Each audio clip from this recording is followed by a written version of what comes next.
I've mentioned in previous videos how this little loop is actually based on some prototypes in the real world that existed. The shtick of this railway, its backstory, is that it was a dying thing, but then World War II came along and they needed extra industry. In fact, a recent development for World War II was the addition of this concrete pad. It's not weathered yet, I'm going to weather it and stuff, but this allows trucks to back straight up to the rail car. And of course we have our team track here. Right here is going to be a ramp and platform for vehicles to drive onto flat cars. This siding is going to see a large warehouse. But ultimately, the purpose of this video is to show you this barge. It's a 3 rail car barge.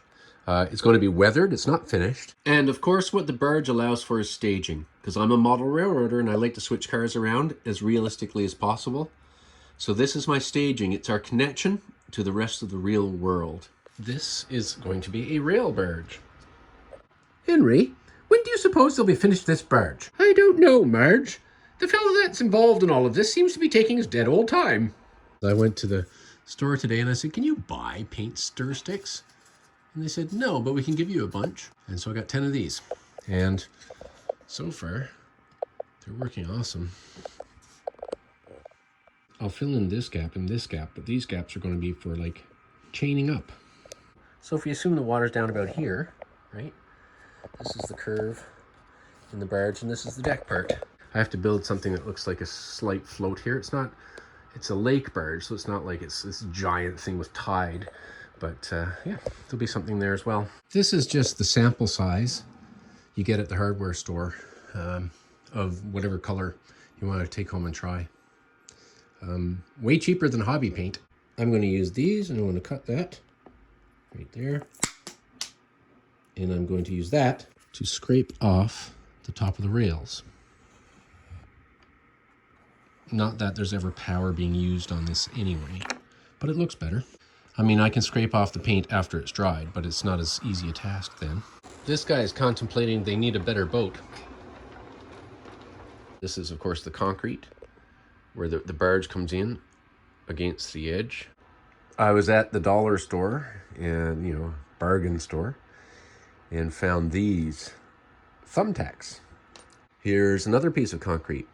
It's not on there yet. Well, the bollards are in, the concrete posts are in. This is tied with a bowline.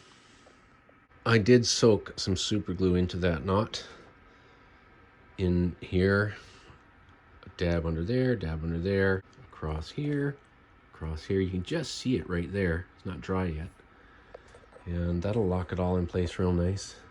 Ditto here. The barge will come alongside. This would already be there. They'd already know from going back and forth with the barge how much line they need. And so bowline's already on, toss it on there. Crew pulls it tight as the barge holds it in and does do-do-do-do-do-do-do-do. If this was going to be here for any length of time and the tug wasn't with it, you'd do spring lines as well. But or if it was stormy weather and windy. But on a nice day like today, this is all you need. This is the edge of the dock. It's going to be decorated as the edge. And this track is going to sit right on the edge of the dock. We'll have to assume that underneath this portion and underneath this, down underneath the barge, there's some fenders along the side that'll take some of the pressure. But this is a lake barge. Not a lot of rough weather in a small lake. I have seen barge operations where the barge comes up against, just rubs up against the wood of the jetty. And the barge is, suitably dented and paint scraped off and such. In most barge operations, there'd be an idler car so that the locomotive didn't have to venture out onto the float or the barge. In this case, this caboose represents the idler car, but also the yard office and also the place where the crew keep their tools and their paperwork and also have their lunch and whatnot during their breaks.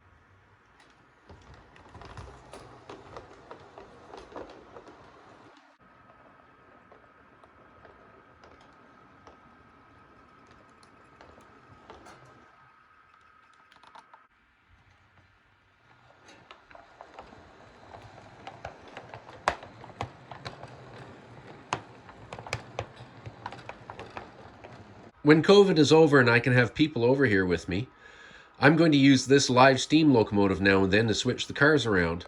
It'll take one person just to manage the locomotive, of course, and the other to decide where all the cars go and provide the orders.